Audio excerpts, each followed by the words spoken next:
reconhecemos a nossa dependência no Senhor.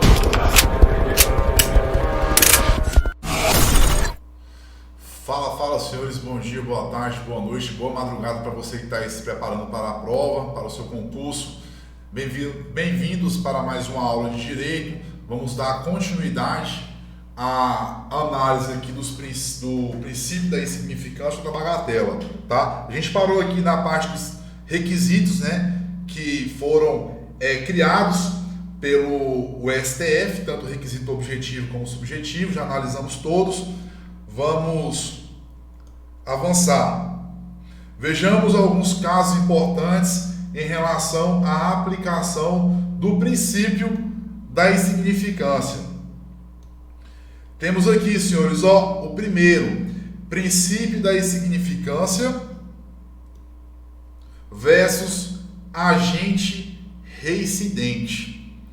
Polêmica, tá? Em regra, o STF e o STJ afastam a aplicação do princípio da insignificância aos acusados reincidentes ou de habitualidade delitiva comprovada.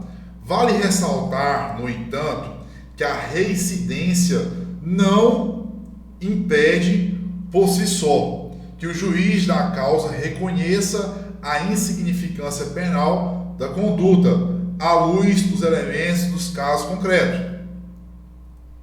Tá? Isso aqui está onde, professor? Está no julgado, tá? Do HC 123-108, HC também 123-533 e o 12-3734.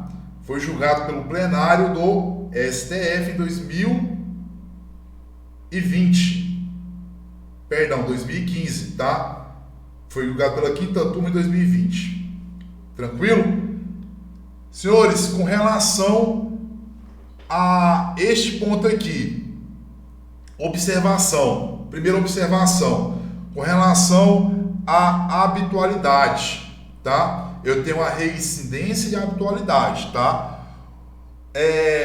Os criminosos habitual, tanto o STF como o STJ, costumam negar a aplicação do princípio da significância, tá? Já que, com relação à reincidência, eu tenho que analisar o caso concreto. É possível aplicar a insignificância conforme, senhores, informativos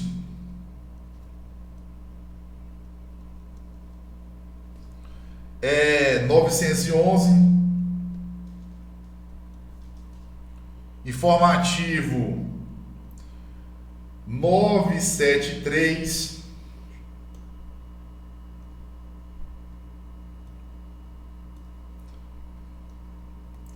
informativo 966, todos do STF, tá? Professor, traduz. Senhores, quando o criminoso, no caso, for reincidente, eu não posso deixar de aplicar o princípio da insignificância baseado apenas nisso, tá? Eu tenho que fazer análise do caso concreto. Ou seja, existem situações, mesmo que o réu, mesmo que o criminoso, o autor do crime lá, esteja praticando aquele crime de forma reincidente, eu vou aplicar a insignificância, tá? Essa situação não acontece quando o criminoso é habitual, tá? Não acontece. Ou seja, se for identificado que ele pratica essa conduta de forma habitual, eu não aplico a insignificância. Tranquilo? Beleza? Mais um ponto aqui interessante, senhores, é que vocês não podem, de forma alguma, estar esquecendo na hora da prova, é que é possível a aplicação ao réu reincidente quando o crime anterior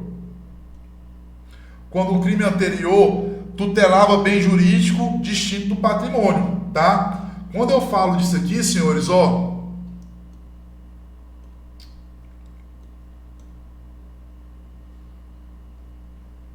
crime anterior distinto,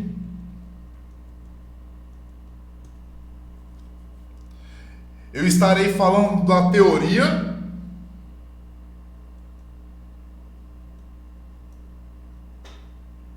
da reiteração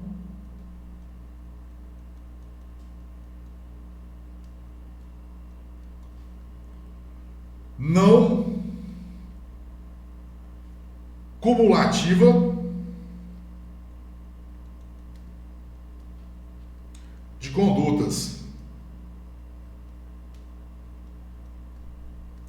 de gêneros distintos.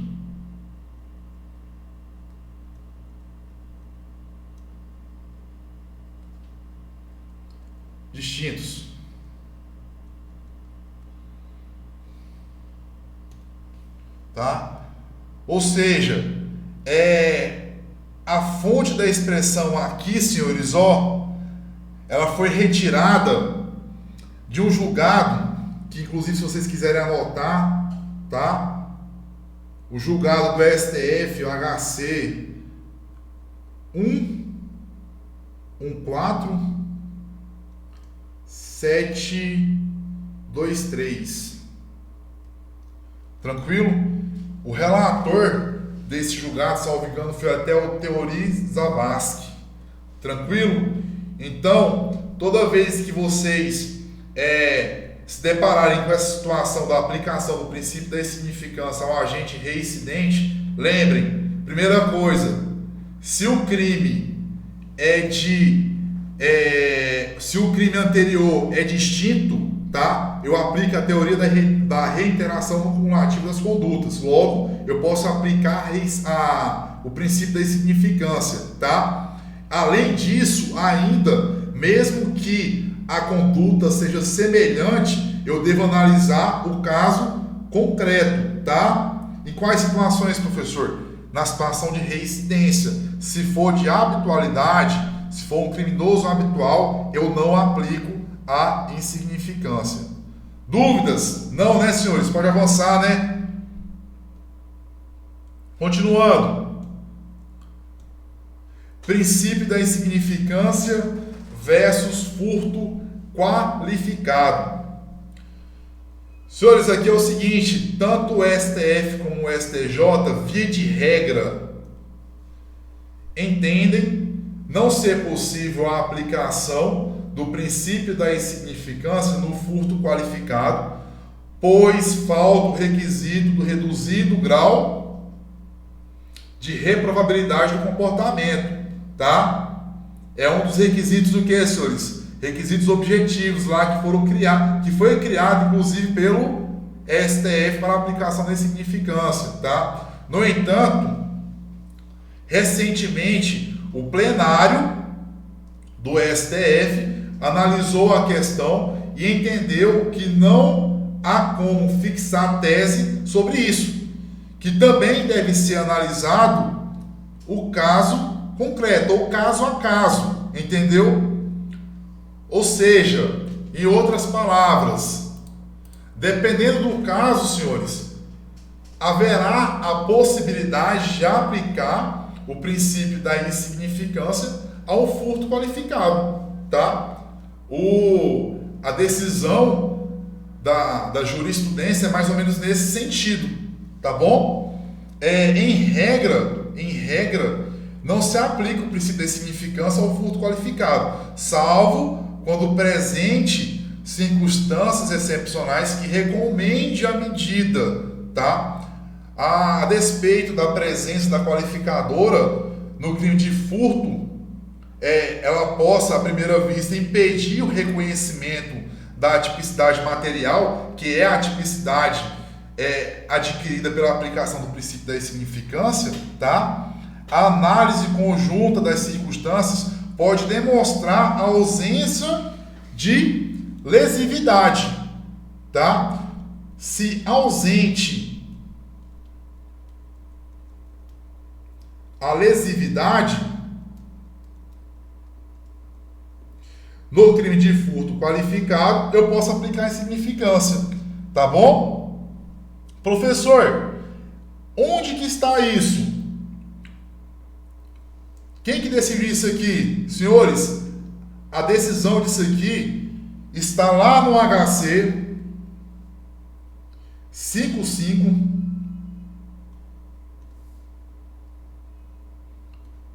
HC 55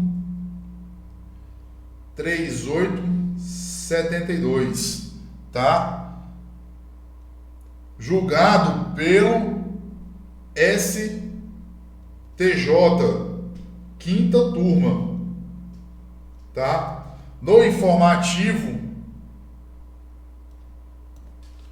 665. Se vocês quiserem pesquisar depois e ler o informativo ou a decisão à íntegra, tá bom? Tranquilo? Então, falou em aplicação do princípio da insignificância. Falou em aplicação do princípio da insignificância com relação à prática de um furto qualificado. Os senhores devem observar o caso concreto, caso a caso.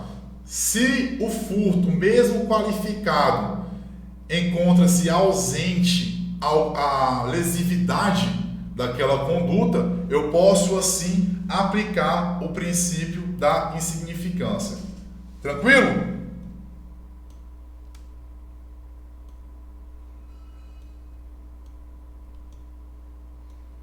Continuando, senhores.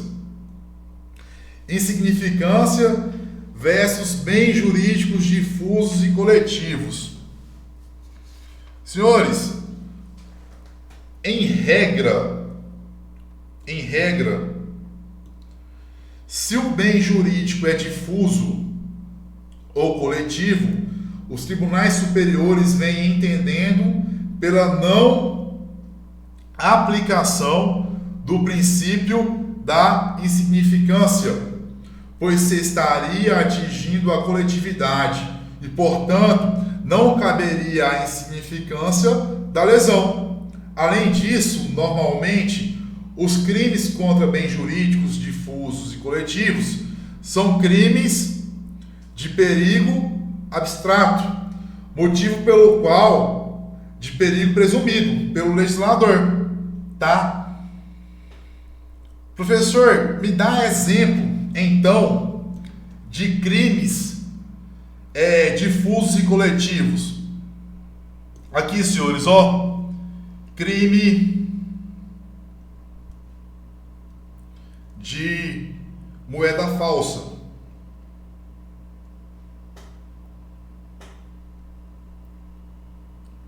Aqui, ó, a inaplicabilidade do princípio é observada ainda que seja uma única nota de pequeno valor, tá, senhores? Independentemente da quantidade que foi falsificada, eu não posso aplicar o princípio da insignificância, tá? Porque trata-se de um crime contra a coletividade. Tranquilo? Outro ponto aqui interessante, que antes tínhamos um tema muito controvertido, né? Com relação à aplicação deste princípio ao porte de drogas para o consumo pessoal, tá? Só que agora, senhores, é importante citar para os senhores aqui que o STF, no julgado do recurso extraordinário 635659, ele definiu que a posse da maconha para o consumo próprio não constitui mais crime, tá bom? Então, assim, que antes era discutido como possível a aplicação do princípio da insignificância, tá? E que era até mesmo decisão isolada, a gente não tinha uma decisão de plenário da aplicação do princípio da insignificância ao porte de droga para o consumo, né? Não tinha uma decisão de plenário, tinha uma decisão isolada de um ministro ou outro, tá bom? Discutia-se muito com relação a isso, mas predominava que não aplicava o princípio da insignificância. Agora, com essa decisão do STF, muda tudo, tá, senhores?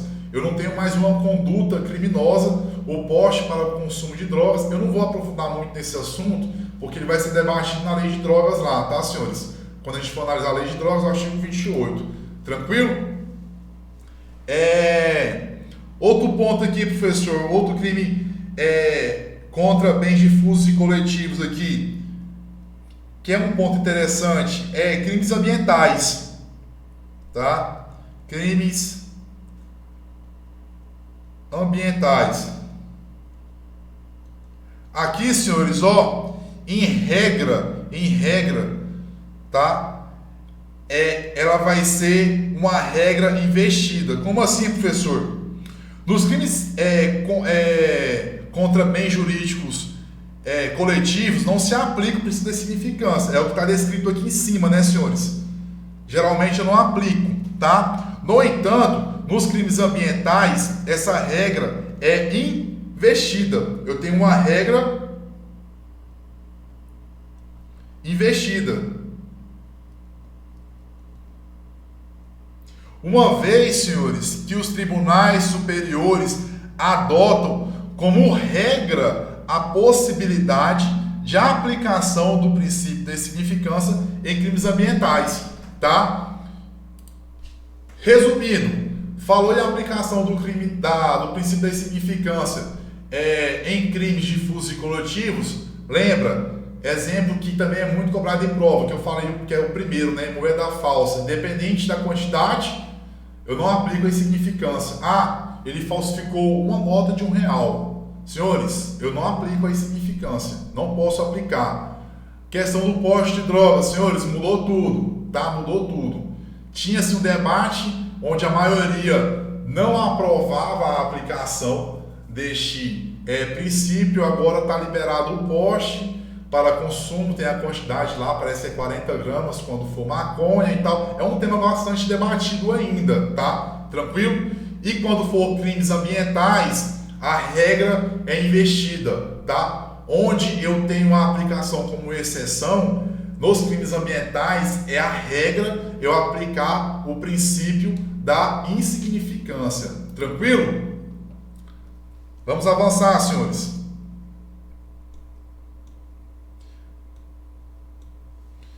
Aplicação do princípio da insignificância contra a administração pública, crimes contra a administração pública. Eu tenho que o STF antes não admitia, tá?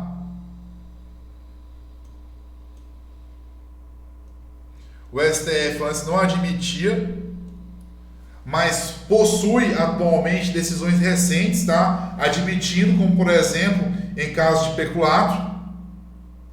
Já o STJ possui entendimento simulado negando a aplicação. Está lá na súmula 599, tá, senhores? O princípio da insignificância é inaplicável aos crimes contra a administração pública. Senhores, o que eu tenho que ter aqui como observação? Tanto o STF como o STJ, eles admitem a aplicação do princípio da significância nos crimes contra a administração pública, quando praticados por particulares, tá? Um exemplo, senhores, é o descaminho, tá? Então, quando praticado por particular, é admitido, tá?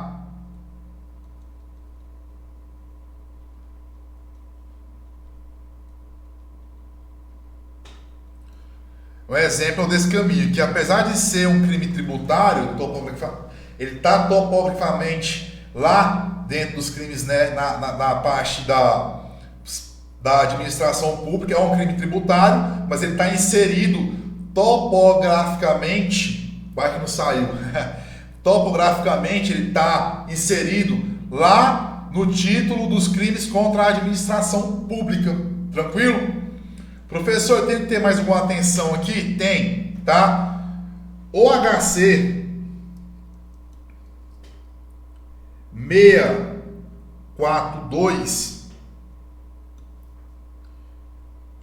642-831, que foi julgado pela 5ª turma do STJ, nos traz que o alto grau de reprovabilidade da conduta do cidadão que oferece dinheiro ao agente de trânsito para evitar o exame de bafômetro é suficiente para impedir a aplicação da insignificância, tá? Ou a aplicação do princípio da insignificância e a consequente absolvição por atipicidade da conduta. Ressalta-se uma peculiaridade do caso em tela. Depois da tentativa de suborno, o exame de alcoolemia deu resultado negativo. No entanto, tal circunstância também não foi suficiente para aplicar o princípio da insignificância ao caso. Senhores, é um caso que já foi cobrado em prova, tá? Peguem essa jurisprudência e dê uma lida depois, tá? Traduzindo, senhores, aqui, ó, a ação de subornar, tentar subornar um agente de trânsito aí, um PRF ou o próprio PM, para não passar pelo exame de bafômetro ali, eu não posso aplicar o princípio da insignificância a essa conduta, tá bom? De forma alguma, eu não aplico. Isso é uma decisão, tá? Dentro da jurisprudência do STJ e já foi cobrado em prova, tá bom? Levem isso aí no coração de vocês, não esquece disso, tá bom? Continuando. Diferença entre a bagatela própria e bagatela imprópria. Infração bagatelar própria ou princípio da insignificância é uma situação que já nasce atípica. O fato é atípico por atipicidade material, tá? Como já vimos. O agente não deveria nem mesmo ser processado, já que o fato é atípico, tá? Não tem previsão legal no direito brasileiro, tá? Já a infração bagatelar imprópria ou o princípio da irrelevância penal do fato, a situação nasce penalmente relevante, o fato é típico do ponto de vista formal e material, em virtude das circunstâncias envolvendo o fato e o seu autor, consta-se que a pena se tornou desnecessária, tá? O agente tem que ser processado, a ação penal deve ser iniciada e somente após a análise das peculiaridades do caso concreto, o juiz poderia reconhecer a desnecessidade da pena. Está previsto no artigo 59 do Código Penal, conforme a doutrina. Senhores, aqui, ó, pontos interessantes aqui com relação ao princípio da insignificância próprio e impróprio. Enquanto para a infração bagatelar própria, ela já nasce irrelevante por se tratar de conduta materialmente atípica, né? Uma atipicidade material, a infração bagatelar imprópria é aquela que nasce relevante para o direito penal, mas depois se verifica que a aplicação de qualquer pena no caso concreto apresenta-se totalmente desnecessária, tá bom? Pergunta-se aqui, senhores, ó, a bagatela imprópria já foi acolhida por algum tribunal no Brasil? E aí? Eu tenho alguma decisão de algum tribunal adotando essa bagatela imprópria? A resposta é sim, tá, senhores? Trata-se de uma decisão da 5ª turma do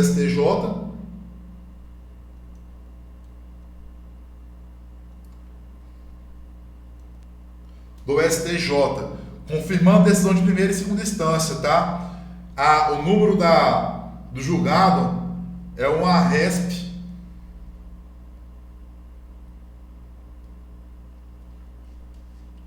1423 492. Tranquilo? Decisão publicada em 2019. Tá?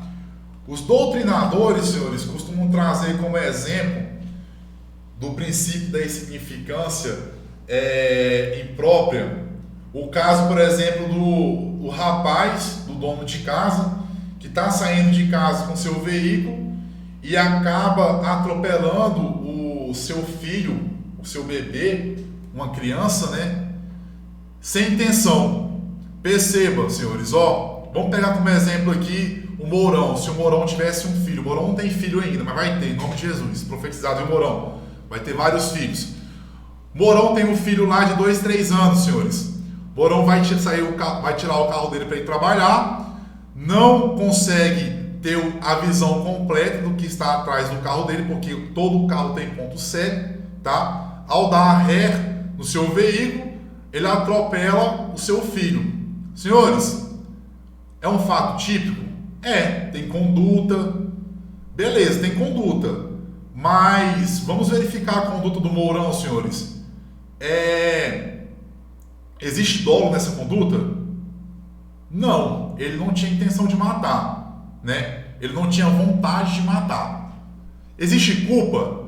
Quando a gente vai analisar a culpa, senhores, né? O crime culposo, nessa situação homicídio culposo, eu tenho que observar se houve negligência, imperícia ou imprudência, tá?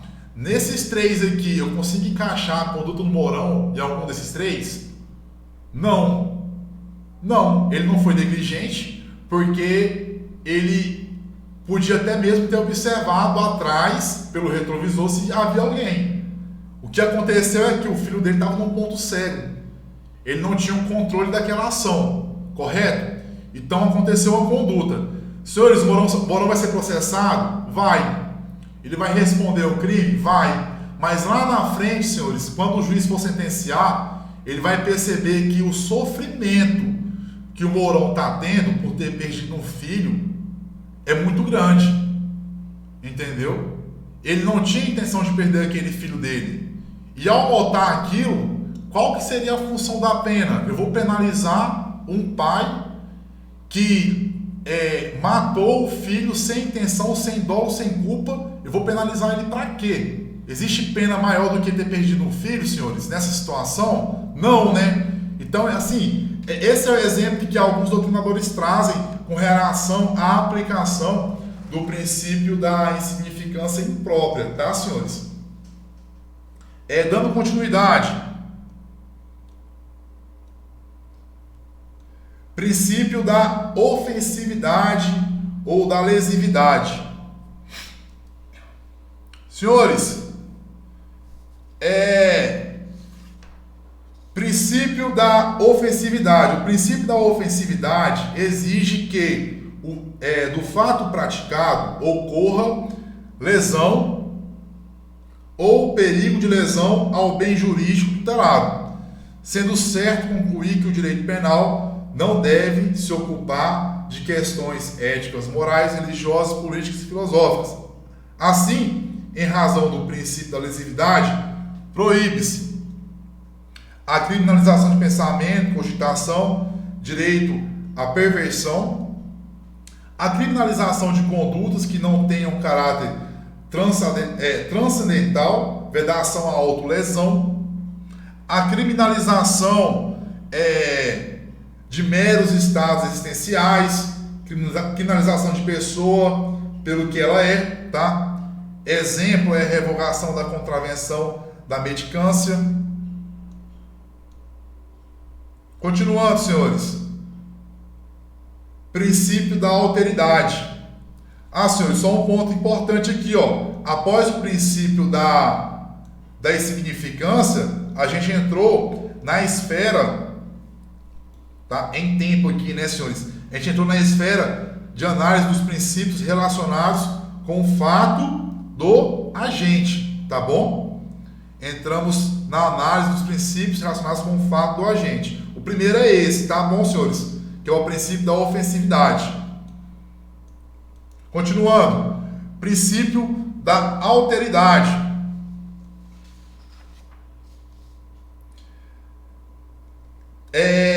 Trata-se, senhores, do subprincípio, do princípio da lesividade, tranquilo? Dispõe que a conduta deve necessariamente atingir ou ameaçar atingir bem jurídico de terceiro para ser criminalizada.